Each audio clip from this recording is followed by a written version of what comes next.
ओम शांति। 1 मार्च 2023 के ईश्वरीय महावाक्य। पहले एक नज़र मुरली के मुख्य पॉइंट्स पर। बाबा ने कहा, सारी विश्व को पावन बनाना यह एक के ही हाथ में है। मनुष्य के हाथ में तो कुछ भी नहीं। जो कुछ करते हैं सो परम पिता परमात्मा करते हैं। तो हमेशा महिमा एक बाप की ही करनी है और कोई की नहीं। तुम जितना उनको याद करेंगे उतना शांति मिलेगी। योग में रहने से आयु भी बढ़ती है और विकर्म भी विनाश होते हैं। यहाँ मैनर्स बड़े अच्छे चाहिए। जैसे बाबा कितने मीठे हैं, कहना चाहिए, बाबा मैं भी आप जैसा मीठा बनूंगा, हम भी ज्ञान सागर बनेंगे। बाबा ने कहा, अपने को देखते रहो, मैं मास्टर ज्ञान सागर बना हूँ। माता पिता समान औरों को ज्ञान देता हूँ। हमारे से कोई नाराज तो नहीं होता है। शांति को धारण किया है। अब तुम्हारे अंदर कोई भी विकार नहीं रहना चाहिए। अगर कोई विकार होगा तो नापास हो जाएंगे। ऐसे ऐसे अपने से बातें करनी है। विचार सागर मंथन कर अपने को परफेक्ट बनाना है श्रीमत से। आत्मा ने शरीर रूपी चोला लेकर यहाँ पार्ट बजाया, लेकिन अब सभी को वापस जाना है। तुम्हें तो खुशी होनी चाहिए, डरना नहीं चाहिए। तुम बहुत कमाई कर रहे हो। लास्ट में बाबा ने कहा, तुम हो सल्वेशन आर्मी। सबके डूबे हुए बेड़े को पार लगाते हो, दुखी को सुखी बनाते हो। तुम अभी चैतन्य में शिव बाबा की नंबरवार माला बन रहे हो। जितना योग लगाएंगे उतना नजदीक जाकर रुद्र के गले का हार बनेंगे। अब सुनते हैं महावाक्यों को विस्तार से। बाबा ने कहा, मीठे बच्चे, बेहद ड्रामा के आदि मध्य अंत को समझना है। जो पास्ट हुआ वही अब फिर प्रेजेंट होना है। अभी संगम युग प्रेजेंट है, फिर सतयुग आना है। प्रश्न, श्रीमत पर अपने आप को परफेक्ट बनाने की विधि कौन सी है? उत्तर, अपने आप को परफेक्ट बनाने के लिए विचार सागर मंथन करो। अपने आप से बातें करो, बाबा आप कितने मीठे हो, हम भी आप जैसा मीठा बनेंगे। हम भी आपके समान मास्टर ज्ञान सागर बन सबको ज्ञान देंगे। किसी को भी नाराज नहीं करेंगे। शांति हमारा स्वधर्म है, हम सदा शांत रहेंगे। अशरीरी बनने का अभ्यास करेंगे। ऐसी ऐसी स्वयं से बातें कर स्वयं को परफेक्ट बनाना है। गीत। माता ओ माता, जीवन की दाता। ओम शांति। शिव भगवानुवाच। सिर्फ शिव भगवानुवाच कहने से मनुष्य कुछ नहीं समझ सकेंगे। नाम जरूर लेना पड़ता है। गीता सुनाने वाले जो भी हैं वह कहते हैं कृष्ण भगवानुवाच। वह पास्ट में हो गए हैं। समझते हैं श्री कृष्ण आया था और गीता सुनाई थी, वह राजयोग सिखाया था। अब जो पास्ट हो गया वह फिर प्रेजेंट जरूर होना है। जो प्रेजेंट है वह फिर पास्ट होना है। जो पास्ट हो जाएगा उसको कहेंगे बीत गई। तो अब शिव बाबा आया है, जरूर होकर गया है। शिव भगवानुवाच जो ऊंचते ऊंच है वह सबका बाप है। जिसको सर्वशक्तिमान कहा जाता है वह बैठ समझाते हैं, तुम उनके बच्चे शिव शक्तियाँ हो। शिव शक्ति की महिमा गीत में सुनी ना। शिव शक्ति जगत अम्बा होकर गई है, जिसका यह यादगार है। होकर गए हैं फिर आने हैं जरूर। जैसे सतयुग पास्ट हुआ, अब कलयुग है, फिर सतयुग आने वाला है। अभी है पुरानी दुनिया और नई दुनिया का संगम। जरूर नई दुनिया होकर गई है, अब पुरानी दुनिया है। जो सतयुग पास्ट हुआ है फिर भविष्य में आना है। यह समझ की बात है। ज्ञान है ही समझ, वह है भक्ति, यह है ज्ञान। सृष्टि का चक्र कैसे फिरता है वह समझना है। उनको समझने बिगर मनुष्य कुछ भी समझ नहीं सकते। ड्रामा के आदि मध्य अंत को समझना है। उस हद के ड्रामा के आदि मध्य अंत को तो जानते हैं। यह है बेहद का ड्रामा। इसको मनुष्य समझ नहीं सकते। बाप जो बेहद का मालिक है वही खुद आकर समझाते हैं। शिव भगवानुवाच है, न कि श्री कृष्ण भगवानुवाच। कृष्ण को भी श्री कहते हैं क्योंकि उनको श्रेष्ठ बनाने वाला बाप है। भारतवासी बेचारे यह नहीं जानते हैं कि कृष्ण ही नारायण बनते हैं। हम अभी कहते हैं बेचारे बेसमझ हैं, सब गरीब दुखी पतित हैं। हम भी थे, परंतु अभी हम पावन बन रहे हैं। पतित पावन बाप अब हमको मिला हुआ है। कृष्ण को पतित पावन नहीं कहा जाता है। नई पावन दुनिया बनाने वाला रचयिता बाप ही है, जिसको परम पिता परमात्मा सर्वशक्तिमान कहा जाता है। वो ही पतित दुनिया को पावन बनाने वाला है, पतित सृष्टि को पावन बनाने वाला है। पतित सारी सृष्टि है, रावण पतित बनाते हैं। पतित पावन एक ही ईश्वर है। मनुष्य पतित से पावन बना नहीं सकते कोई भी हालत में।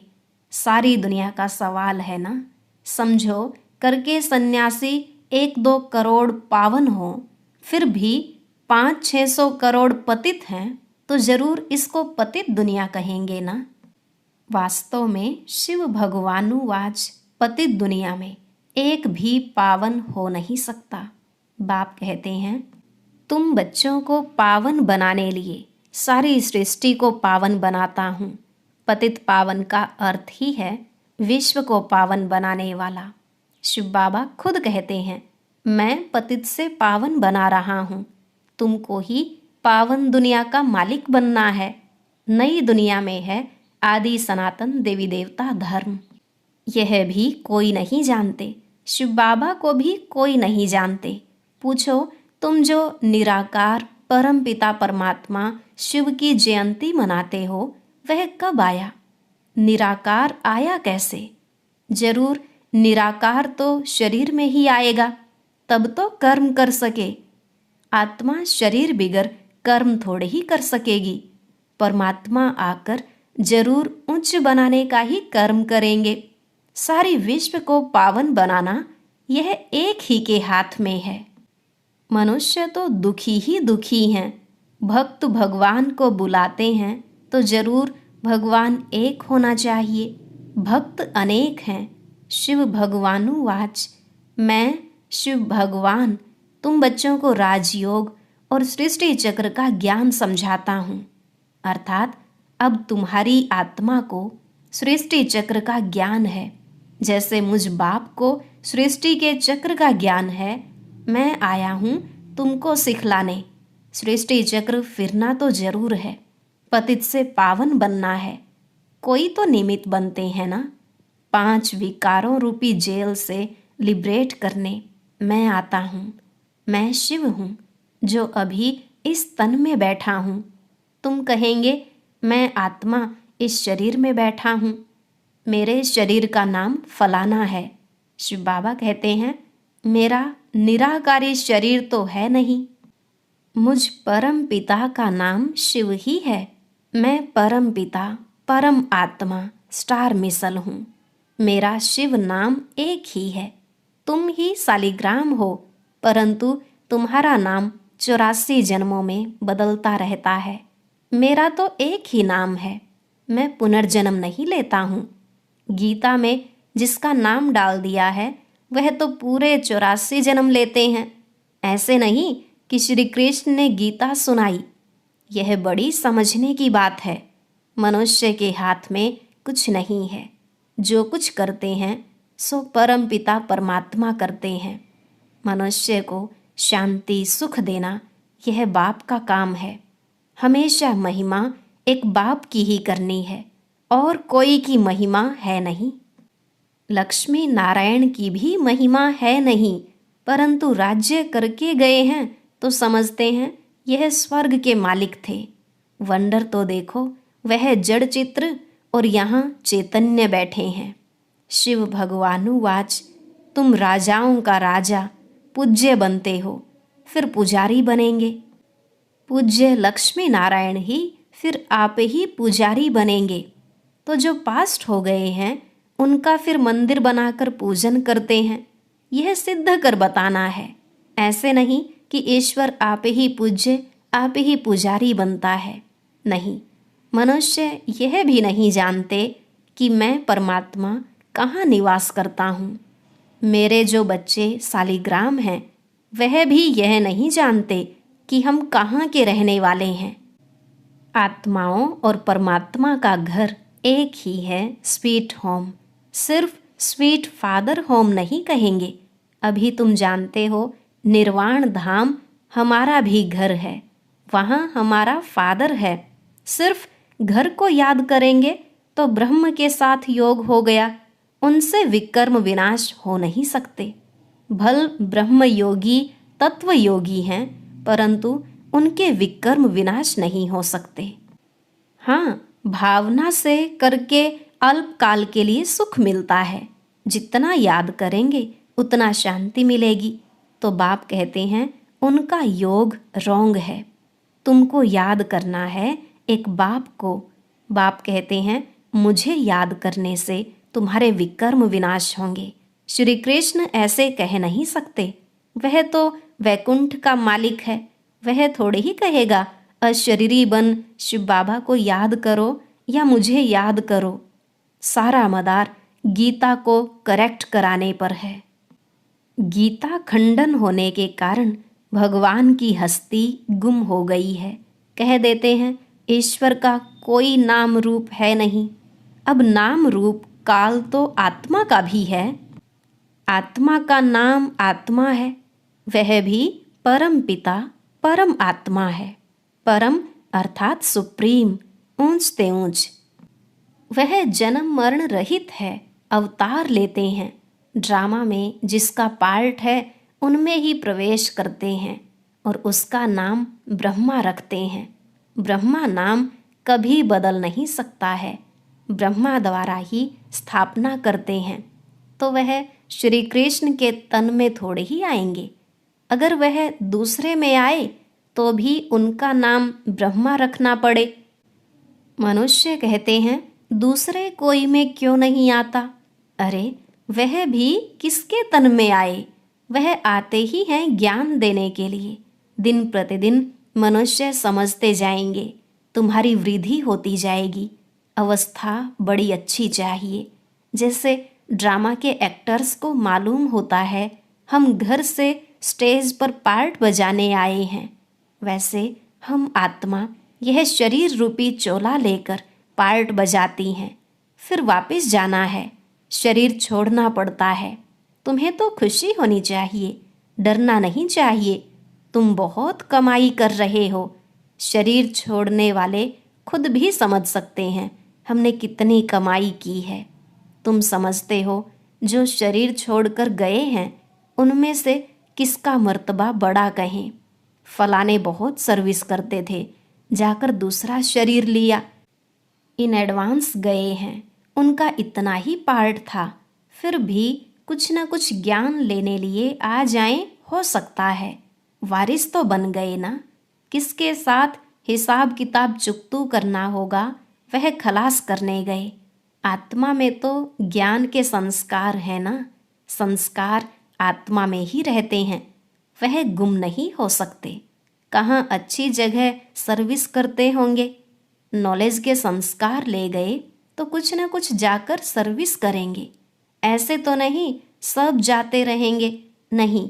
हाँ, इतना जरूर है योग में रहने से आयु बढ़ती है। मैनर्स भी बड़े अच्छे चाहिए। कहते हैं बाबा आप कितने मीठे हो, मैं भी आप जैसा मीठा बनूंगा। हम भी ज्ञान सागर बनेंगे। बाप कहते हैं अपने को देखते रहो, मैं मास्टर ज्ञान सागर बना हूँ। मात पिता समान औरों को ज्ञान देता हूँ। हमारे से कोई नाराज तो नहीं होता है। शांति को धारण किया है। शांति हमारा स्वधर्म है ना। अपने को अशरीरी आत्मा समझना है। देखना है मेरे में कोई विकार तो नहीं है?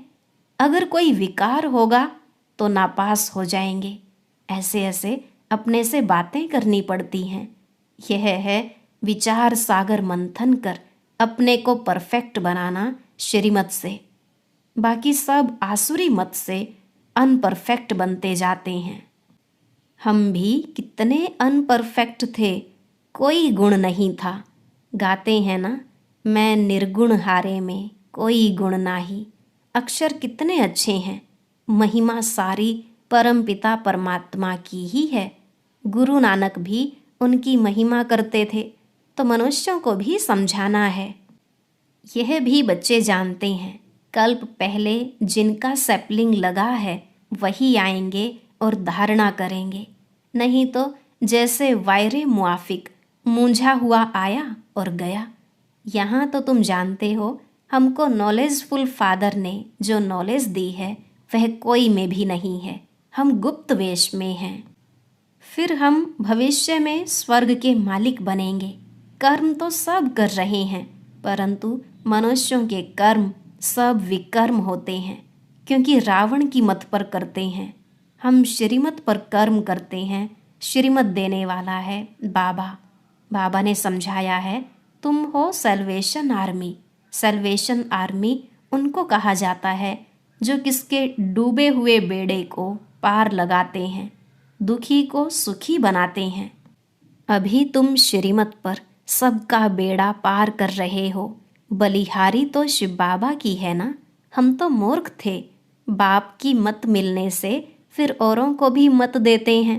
बाप सम्मुख आकर श्रीमत देते हैं।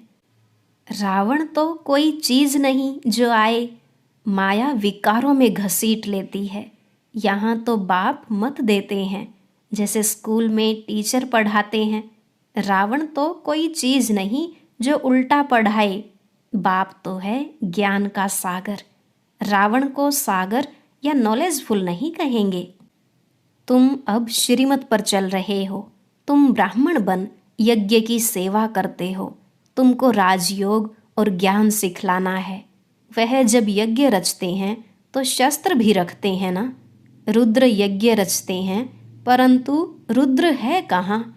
यहाँ तो रुद्र शिव बाबा प्रैक्टिकल में है। प्रेजेंट में रुद्र ज्ञान यज्ञ रचा हुआ है। जो पास्ट था वह अब प्रेजेंट है।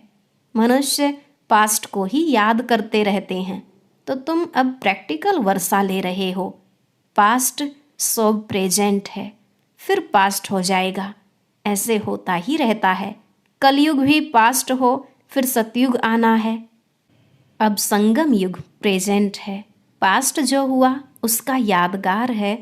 जिसका जड़ यादगार है वह अब प्रेजेंट चैतन्य में है। जो उच्च पद पाते हैं, माला भी उन्हों की बनी है। रुद्र माला है ना। यह सभी हैं जड़ चित्र। जरूर कुछ करके गए हैं, तब तो रुद्र माला कहते हैं ना। तुम चैतन्य में शिव बाबा की माला नंबरवार बन रहे हो।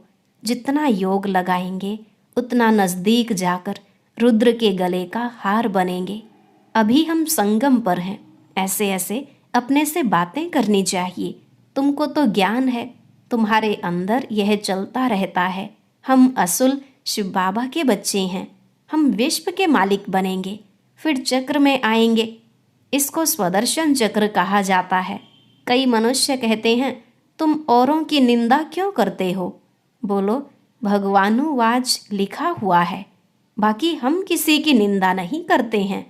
अच्छा, मीठे मीठे सिकिलधे बच्चों प्रति माता पिता बाप दादा का याद प्यार और गुड मॉर्निंग। रूहानी बाप की रूहानी बच्चों को नमस्ते। रूहानी बच्चों की रूहानी बाप दादा को नमस्ते नमस्ते, गुड मॉर्निंग। शुक्रिया बाबा, शुक्रिया। धारणा के लिए मुख्य सार। पहला पॉइंट, श्रीमत पर हर कर्म श्रेष्ठ करना है। सबके डूबे हुए बेड़े को श्रीमत पर पार लगाना है। दुखियों को सुख देना है। दूसरा, अंदर स्वदर्शन चक्र फिराते रुद्रमाला में नज़दीक आने के लिए याद में रहना है। ज्ञान का मंथन करना है। अपने आप से बातें जरूर करनी है।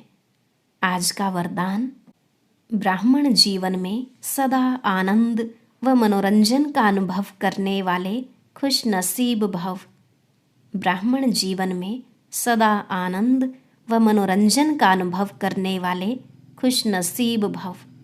बाबा ने कहा, खुश नसीब बच्चे सदा खुशी के झूले में झूलते ब्राह्मण जीवन में आनंद व मनोरंजन का अनुभव करते हैं।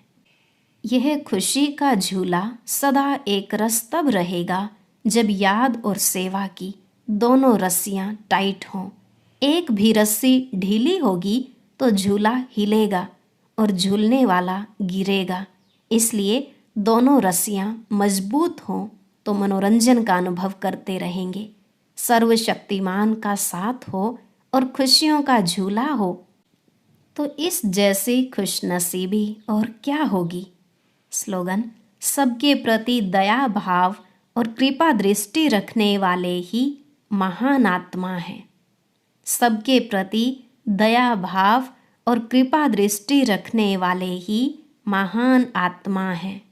और अब सुनते हैं आज का अव्यक्त ज्ञान मोती। ये एक बहुत संस्कारितापूर्ण वीडियो है, जरूर देखें, कोई भी मिस न करे।